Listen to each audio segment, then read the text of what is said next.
இதுதான் வந்து ப்ரீமியரோடைய wet grinder. கிட்டத்தட்ட நான் ஒரு 9 இயர்ஸ்க்கு மேலேயே யூஸ் பண்ணிட்டேன். இந்த கிரைண்டர் நான் நல்லாவே யூஸ் பண்ணிட்டேன். இப்போ எனக்கு ரெகுலர் லோட்டுக்குமே கொஞ்சம் ஸ்டக் ஆகிற மாதிரி இருக்குது. அதான் பாம்பேயில் புதுசாக ஒரு கிரைண்டர் வாங்கலான்ட்டு நாங்கள் வந்து விஜய் சேல்ஸ் வந்தோம். விஜய் சேல்ஸ் அப்படிங்கிறது பாம்பேயில் ரொம்ப பெரிய ஒரு பிராண்டு. எப்படி நம்ம தமிழ்நாட்டில் வசந்த் அண்ட் கோவோ அந்த அளவுக்கு இதுவுமே ஒரு பெரிய பிராண்ட். ஸ்டார்டிங் ஃப்ரம் ஒரு 1000 ரூபா 2000 ரூபா எக் பாய்லரில் ஆரம்பித்து பெரிய பெரிய ஐட்டம்ஸ், டிஷ்வாஷர், அப்புறமா வந்து vacuum cleaner, robotic vacuum cleaner எல்லாமே வச்சுருக்காங்க. டைசன் அந்த மாதிரி பெரிய பிராண்ட்லேருந்து சின்ன பிராண்ட் ஆரம்பித்து எல்லா பிராண்டுமே வச்சுருக்குறாங்க.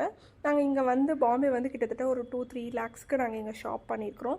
இது வந்து ப்ரமோஷன் கிடையாது, எல்லாமே எங்கள் சொந்த காசில் வாங்கினோம். கிரைண்டர் இருக்குதா அப்படின்னு உடனே இவங்க எல்லா கடையும் மொத்தமாக சுற்றி காமிச்சிட்டு எங்களுக்கு இது இருக்குது அது இருக்குதுன்றாங்க. கிரைண்டர் மட்டும் இந்த வாழை மீன் இருக்குன்றாங்க, வஞ்சர மீன் இருக்குங்கிறாங்க, ஜாமீன் மட்டும் இல்லையாங்கிற மாதிரி, கடல்லே இல்லையான்னு சொல்லிட்டு கடைசியில் எங்கே இருக்குன்னு தேடி கண்டுபிடிச்சி எனக்கு ஒரு கிரைண்டரை காமிச்சாங்க. என்னடா கிரைண்டர் இவ்வளோ ஹைட்டாக இருக்குன்னு ஒரு நிமிஷம் பயந்துட்டேன். ஆக்சுவலி இது வந்து நம்ம கையில் திருகிறோம் இல்லையா, அந்த திருகையோட சிம்பிள் போட்டிருக்காங்க பாருங்க.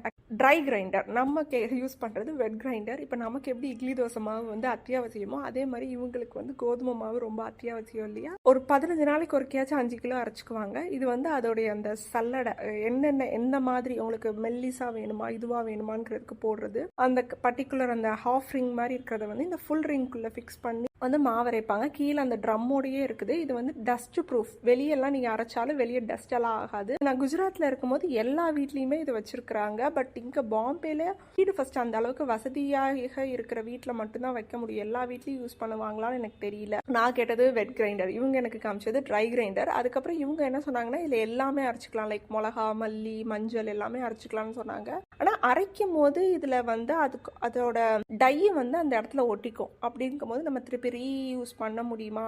ஆட்டா அரைக்கும் போது அதுலேயும் டை ஒட்டும் இல்லையா. அப்போ மஞ்சள்னா மஞ்சளுடைய கலர் ஒட்டும் இல்லையா, அது மட்டும் கொஞ்சம் செக் பண்ணிக்கணும். மற்றபடி இது யாருக்கும் எங்களுக்கு இது தேவைப்படாது.